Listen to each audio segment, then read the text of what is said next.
Wedding season आने वाला है एंड आपको पता है इंडियंस वेडिंग पे बहुत पैसा खर्च करते हैं। अब जब बहुत पैसा किसी चीज़ पे खर्च हो रहा है तो उसका इम्पैक्ट स्टॉक मार्केट पे होगा ही होगा and it is an opportunity for you to make money.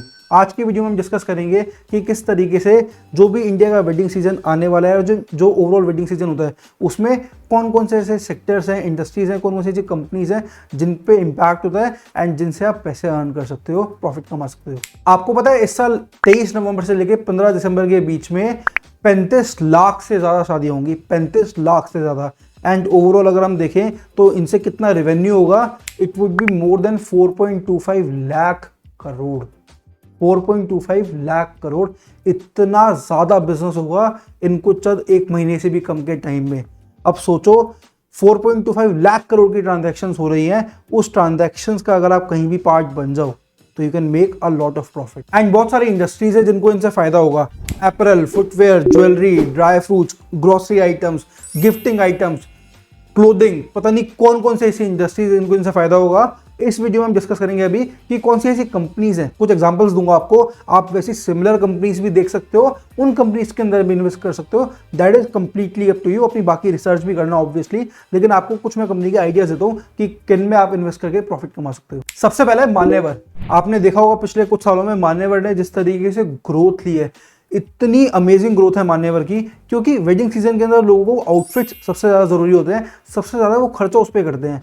अब आउटफिट्स मेन और वुमेन के दोनों ही में मान्यवर डील कर रहा है। एंड जितनी मार्केटिंग करी है मान्यवर ने, आलिया भट्ट, विराट कोहली, अनुष्का शर्मा, सब तो उसके ब्रांड एम्बेसडर है, तो इसकी वजह से उसने काफ़ी अच्छा मार्केट शेयर कैप्चर कर लिया है। एंड अगर वेडिंग सीजन में इतनी डिमांड आएगी तो उसका काफ़ी अच्छा शेयर मान्यवर ले सकता है, तो you can look out for that. अब बाकी चीज़ें भी आपको देखनी है obviously, but you can look out for मान्यवर। सेकंड ब्रांड हो गया रेमंड। मैंने क्या बोला, आउटफिट्स पे लोग बहुत ज़्यादा खर्च करते हैं। अब उसी में रेमंड आपको पता होगा कितना पुराना ब्रांड है, कितना रिस्पेक्टेड ब्रांड है, कितना वेल नोन ब्रांड है। अब जो भी स्पेशली अगर हम मेंस सूट की बात करें, क्योंकि अल्टीमेटली तो मेंस आउटफिट भी बनते हैं ना, तो मेन सूट्स के अंदर लोग रेमंड प्रेफर करते हैं, those who can afford. And Raymond की थोड़ी हल्की कैटेगरी भी है, तो इसीलिए रेमंड एक लोगों की चॉइस बन जाती है। रेमंड आगे B2B भी सप्लाई करता है, तो जिसकी वजह से रेमंड के स्टॉक पे आपको एक काफ़ी अच्छा इंक्रीमेंट देखने को मिल सकता है। बाकी चीज़ें आपको कंसीडर करके you can look out for that. Third अगर मैं बात करूँ, दैट इज टाइटन। टाइटन आपने देखा होगा कितने अच्छे तरीके से ग्रो हो चुका है पिछले कुछ टाइम में। टाइटन ज्वेलरी भी देता है, टाइटन वॉचेस भी देता है। एंड शादी के टाइम पे अगर कोई क्लोथिंग के अलावा कुछ बड़ा खर्चा है तो दैट इज ज्वेलरी। वो क्लोथिंग से भी पार चला जाता है कभी कभी, या मोस्टली तो ज्वेलरी एक बहुत बड़ा खर्चा होता है। एंड टाइटन उसमें लीड कर रहा है। एक तो टाइटन के पास ब्रांड वैल्यू इतनी स्ट्रांग है, Titan is a Tata brand, तो टाटा की उसके पास ब्रांड वैल्यू है, इतने अच्छे से उन्होंने मार्केटिंग करी हुई है, इतने अच्छे स्टोर्स उन्होंने खोले हुए हैं, तो लोग ऑब्वियसली जो विजिबल होगा उसको प्रेफर करेंगे ना अपनी शॉपिंग के लिए। And Titan is very much visible. Titan jewellery में, जैसे मैंने कहा, वॉचेस में टाइटन, तो चाहे अब ज्वेलरी भी कोई भी हो, चाहे डायमंड हो, गोल्ड हो, सिल्वर हो, ये सब चीज़ें वेडिंग सीजन में बहुत ज़्यादा चाहिए होती हैं, तो टाइटन उसमें अच्छे तरीके से है। तो टाइटन भी एक स्टॉक है जिसको आप लुकआउट कर सकते हैं। सिमिलरली टाइटन की तरह आपका कल्याण ज्वेलर्स हो गया। कल्याण ज्वेलर्स आपने देखा होगा कितने बड़े बड़े ब्रांड एम्बेसडर्स हैं उसके।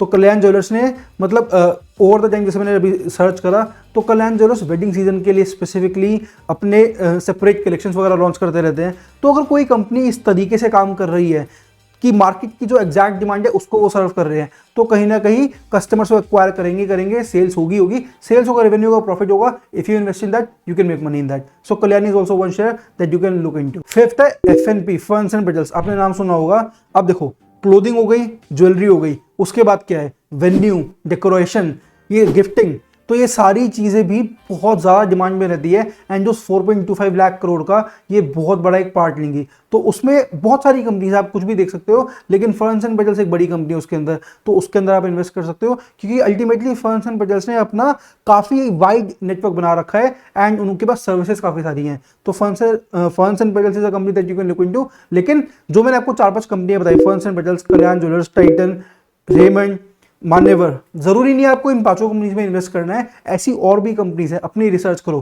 थ्रू दिस वीडियो मेरा गोल है कि आपको एक मैं डायरेक्शन दे दूं कि okay this is where you can invest, लेकिन आपको देखना है कि कहां कहां पे क्या क्या अपॉर्चुनिटीज है। लेकिन वेडिंग सीजन एक ऐसा सीजन है कि अगर आपने इसको कैश कर लिया तो you can make a lot of money. So as I said कि आप वेडिंग सीजन से बहुत ज़्यादा प्रॉफिट कमा सकते हो, लेकिन आपको बाकी फैक्टर्स भी कंसीडर करने बहुत ज़रूरी है कि उस स्पेसिफिक कंपनी की परफॉर्मेंस कैसी है, उस स्पेसिफिक कंपनी की मैनेजमेंट कैसी है। ज़रूरी नहीं है कि वेडिंग सीजन है तो सारी कंपनी ग्रो करेंगी, ज़रूरी नहीं है। तो आपको देखना है कि उनका प्लान क्या है।